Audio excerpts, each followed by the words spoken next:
It's a pretty nice day down here in my local park. There are some people out here with their dogs, and that really underscores one of the things that I love about rideshare driving. That's driving animals. Now you might think most of what I get is service animals, but that's just not the case. I've really only had one or two. Most of the animals I've had have been people's personal pets. One of the most memorable pickups with one of those happened just a couple of hundred yards from here at an apartment complex.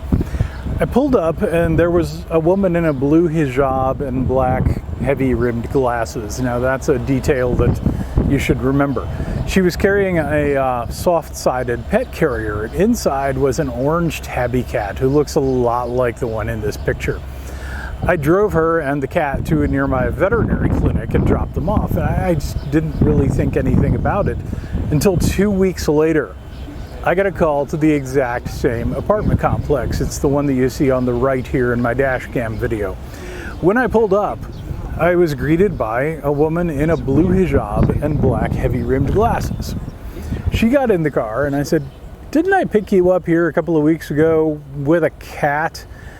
And she said, "You have a good memory, but no, that wasn't me. That was my friend, but that was my cat. His name is Foxy." She went on to explain why I was taking Foxy to the veterinary clinic, which, I hadn't asked about before. I didn't think it was really something I wanted to pry into. She told me I had been taking him to get his COVID test because he was going to be flying with her to Dubai. And on that ride, I was taking her to get her quick COVID test because the flight was the very next day.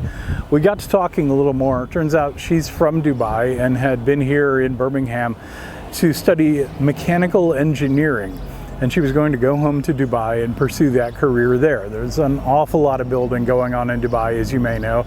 At one point, fully a quarter of the world's construction cranes were in the city of Dubai. But back to the ride. The first stop we had was going to the same veterinary clinic to pick up Foxy's results. I assume he did okay and they were able to fly back to Dubai. After that, I took her about 30 minutes south to a clinic where she was getting her COVID test. I never did find out her results. She got back in the car and we went on to her second stop. I hope everything went well and they were able to get back home. By the way, we did talk a little bit about the culture of pet ownership in Dubai, which I thought was rather interesting. She did say there aren't really a whole lot of people who keep cats, but there are some. So that made me happy that apparently Foxy is going to have a good home and a place where maybe he'll stand out a little bit. I look forward to sharing more of my street stories with you here on Rideshare Ramblings. As always, I'd love it if you'd click on the little wheel here and subscribe to this channel.